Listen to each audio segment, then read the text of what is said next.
तो नमस्कार साथियों, आप सभी का हमारे YouTube channel MSSP online classes में आपका स्वागत है। मैं राजू सर आप सभी के लिए ऑब्जेक्टिव का क्वेश्चन लेकर आया हूं, जो बिहार बोर्ड 2027 के एग्जाम के लिए बहुत ही महत्वपूर्ण होंगे। ये सारे के सारे क्वेश्चन मैंने अभी 10 क्वेश्चन लाया है, वो देख सकते हैं। ये जहां है और ये सारे के सारे जो क्वेश्चन है वो बहुत ही महत्वपूर्ण क्वेश्चन है। यानी कि इस क्वेश्चन को अगर आपने समझ लिया तो इस तरह के क्वेश्चन जब भी एग्जाम में आएंगे आपसे आराम से बन जाएंगे, कहीं से दिक्कत नहीं होगा। तो चलिए बिना देरी किए हुए हम समझ लेते हैं कि इसका आंसर कौन सा होगा, यानी कहीं से दिक्कत नहीं होगी। क्लास 10th के MCQ क्वेश्चन एंड सॉल्यूशन मैंने लेके आया हूं। यानी कि क्वेश्चन कहता है क्या चीज, वो देख लीजिए कि निम्नलिखित में कौन सा अपरिमेय संख्या है। यानी परिमेय और अपरिमेय के बारे में आप अच्छा तरीका से जानते हैं कि वैसी संख्या जिसे P बटे Q के फॉर्म में लिखा जा सके उसे परिमेय, जिसे P बटे Q के रूप में नहीं लिखा जा सके उसे कहते हैं अपरिमेय संख्या कहते हैं। लेकिन वो तो है, लेकिन ज्यादातर क्वेश्चन रूट में दिए जाते हैं, और जब रूट में दिए जाएंगे तो हम कैसे समझेंगे कि ये परिमेय है कि अपरिमेय है। P बटे Q से हमें कोई मतलब ही नहीं है। तो देख लीजिए, जिसका पूरा पूरा वर्गमूल निकल जाए वो परिमेय होंगे, जिसका पूरा पूरा वर्गमूल नहीं निकलेंगे वो अपरिमेय होंगे। आइए समझते हैं, देखिए कौन कौन। यानी कि हमसे अपरिमेय पूछा ना, तो 100 का किसका 10 का वर्ग होता है ना, इसलिए इसका वर्गमूल 10 होगा। ये पूरा पूरा निकल जाएगा, इसलिए ये अपरिमेय नहीं परिमेय होंगे, ये गलती है। 4 का 2 वर्गमूल होता है, ये भी गलत। यानी कि 16 को 4 होता है और 25 का 5 होता है, ये भी क्या होगा परिमेय। हमसे अपरिमेय पूछा, इसलिए आंसर जो होगा वो 17, क्योंकि 17 का वर्गमूल जो होगा वो पूरा पूरा नहीं निकलेगा, इसलिए इस क्वेश्चन का आंसर जो होगा वो 17 होगा। आई होप कि ये बात आपको समझ में आ गया होगा। दूसरा नंबर, निम्नलिखित में कौन सी अभाज्य संख्या है। अभाज्य का मतलब होता है कि वैसी प्राकृत संख्या जिसके दो ही क्या होंगे, गुणनखंड होंगे, जिसके 2 फैक्टर होंगे वो क्या होंगे, अभाज्य संख्या। और 2 से अधिक जिसके फैक्टर होंगे वो भाज्य संख्या, यानी कि कंपोजिट नंबर उसे कह सकते हैं, कोई दिक्कत नहीं है।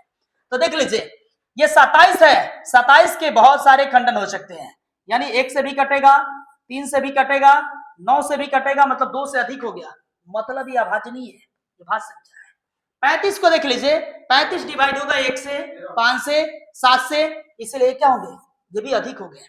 लेकिन 13 के 2 ही फैक्टर होंगे, 1 होंगे और 13 होंगे, इसलिए अभाज्य संख्या 13 होंगे। 56 जो होंगे, 1 होंगे, 2 होंगे, ये सब देखते हैं, 4 से भी कटेगा, 8 से भी कटेगा, 7 से भी कटेगा, बहुत सारा होगा। इसलिए 2 जिसके दुइये को फैक्टर हो, यानी 1 और स्वयं से ही विभाजित हो, किसी दूसरी संख्या से विभाजित ना हो, तो उसी को हम कहते हैं अभाज्य संख्या। देख लीजिए, ये सब दूसर से होगा, लेकिन ये 1 और 13 से ही होगा, दूसरा से नहीं होगा, इसलिए आंसर जो होंगे ये 13 होंगे। आई होप कि ये बात आपको समझ में आ गया होगा। अब देखते हैं 144 के अभाज्य गुणनखंड में 2 का घातांक हमसे पूछा जा रहा है, तो 2 का घातांक क्या होंगे, तो देख लीजिए, यानी कि 2 कितना बनाएगा, 144 मैंने लिया, 144 का आप एलसीएम निकालिए। देख लीजिए, एलसीएम निकालेंगे, 2 से निकालेंगे तो 72 होगा, 2 से निकालेंगे 36 होगा, 2 से निकालेंगे तो 18, 2 से लगेगा ये 9 होगा, 3 से तो 3 और 3 से तो 1। यानी कि 2 का हमसे पूछा है 144 के अभाज्य गुणनखंड में 2 का घातांक अर्थात घात कितने होंगे, तो 2 कितना बनाया, 1 2 3 कितने 4, इसलिए ऑप्शन नंबर 4, बाकी सब गलत है।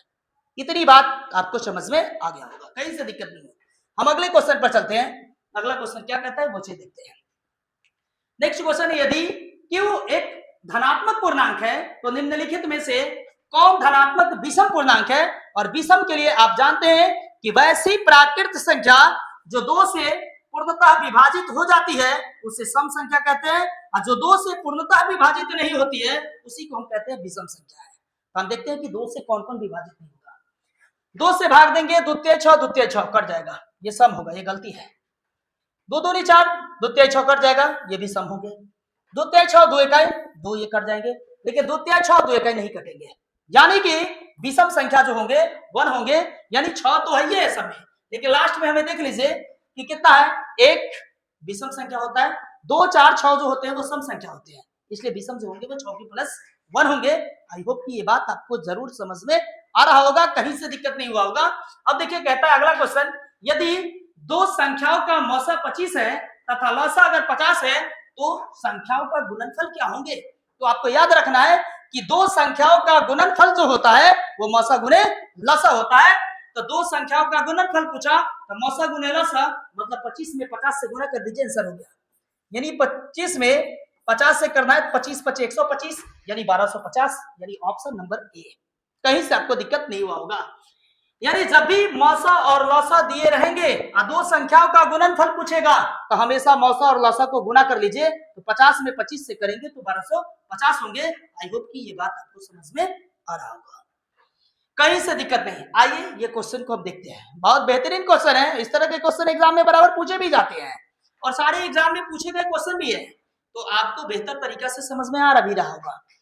अब ये रेकरी वाले क्वेश्चन है, 0.3 पर रेकरी प्लस 0.4 पर रेकरी। इस क्वेश्चन का आंसर क्या होगा। जो रेकरी है वो 10 के 10, जिसके एक और संख्या जिस पर रेकरी रहेगा उसके बदले बटा में 9 लिखा जाता है। यानी 4 का 4 एगो पर रेकरी है, इसके बटा में क्या लिखा जाएगा, 9 लिखा जाएगा। इस बात को हमेशा याद रखेंगे। यानी जो संख्या है उसी रूप में लिखकर जिस पर रेकरी नहीं उसको घटाएंगे, 3 में से 0 घटेगा 3 ही होगा। लेकिन एगो संख्या पर रेकरी इसलिए एगो 9, दूगो पर रेकरी तो दूगो 9, तीन गो पर रेकरी 3 गो 9। अगर जिस पर रेकरी नहीं रहेगा पॉइंट के बाद उसके लिए 0 लिखा जाता है। इस बात को याद रखेंगे। मैं इसका एक पर्सनल वीडियो बनाऊंगा जिस वीडियो में आपको सिर्फ इसी तरह के क्वेश्चन देखने के लिए मिलेगा और आपको कहीं से दिक्कत नहीं होगा।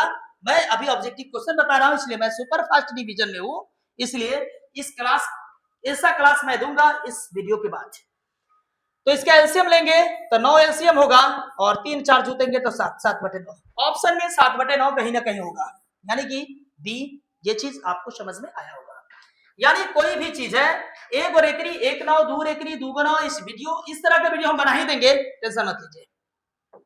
अगला क्वेश्चन अगला कहता है कि 0.375 के P/Q के रूप में Q का रूप क्या होगा। P/Q के फॉर्म में पहले बदल देते हैं। तो क्वेश्चन कहता है कि 0.375 पॉइंट उड़ाएंगे तो उसके लिए 1 होता है। पॉइंट के बाद जितने अंक होते हैं उतना सारा 0 दिए जाते हैं। देख लीजिए ये हुआ 375/1000। आप देख सकते हैं ये 25 से कटने वाले हैं, 25 से इसे काट देते हैं। 25 12 और 25 12 3 15, 25 से काटेंगे 15 मरतबे कटेगा, 25 का 100 40 मरतबे। 3 से काटेंगे 5 से काटेंगे 3 मरतबे, ये कटेगा 5 8 40 होगा, यानी कि 3/8 और 3/8 जो होगा वो 2 के पावर 3 5 के पावर 0 होंगे, ये होंगे। यानी ऑप्शन नंबर ए सही होगा। देख सकते हैं 8 का जब हम खंडन करेंगे तो 2 से करेंगे तो 4 मरतबे, 2 से कटेंगे 2 मरतबे, 2 से 1 मरतबे, 2 कै बार 3 बार, तो 2 के पावर 3 है लेकिन 5 नहीं है, इसलिए 5 के पावर क्या होंगे 0। 5 के पावर 0 का मतलब 1 होता है, 8 का बाकी कोई नहीं है, 5 कहीं आया नहीं है, इसलिए ऑप्शन नंबर यही सही होगा। इस बात को याद रखेंगे। अगला क्वेश्चन है एक परिमेय संख्या और एक अपरिमेय संख्या का गुणनफल कैसी संख्या होती है। एक परिमेय संख्या ले लीजिए, मान लीजिए परिमेय है और ये मान लीजिए अपरिमेय है। एक परिमेय संख्या का और एक अपरिमेय संख्या का जोड़ ले लीजिए, घटाव ले लीजिए, चाहे इसका गुणा ले लीजिए, चाहे इसका भाग ले लीजिए, चाहे ऐसे लिख लीजिए, कोई दिक्कत नहीं है, ये दोनों में से कोई भी चलेगा। तो हमेशा इस बात को याद रखेंगे कि एक परिमेय और एक अपरिमेय संख्या जो होते हैं उसका जोड़ हो, चाहे घटाव हो, चाहे गुणा हो, चाहे भाग हो, हमेशा एक अपरिमेय संख्या ही होता है। इस बात को हमेशा याद रखेंगे, कहीं से दिक्कत नहीं हुआ होगा।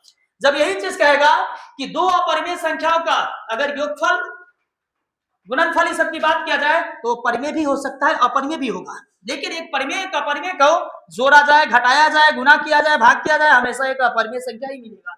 कि परिमेय तो हमेशा परिमेय मैंने जो लिखा ये गलती है, क्योंकि परिमेय और अपरिमेय का योगफल अंतर गुणनफल और भागफल हमेशा अपरिमेय होता है, परिमेय नहीं होता है, इसलिए कति गलती, इसलिए ऑप्शन नंबर बी होंगे, ए नहीं होंगे। इस बात को याद रखेंगे। अब देखिए 45 और 60 का मौसा याद कीजिए, तो 45 और 60 का मौसा क्या होगा, तो मैंने आपको बताया था इंट्रोडक्शन में, अगर आपने नहीं देखा होगा हमारे एमएसएसपी ऑनलाइन क्लासेस के साइट पर जाइए, लाइव सेशन में जाइएगा, वहां रियल नंबर्स के डिटेल दिए गए हैं, वहां पर आप देख सकते हैं।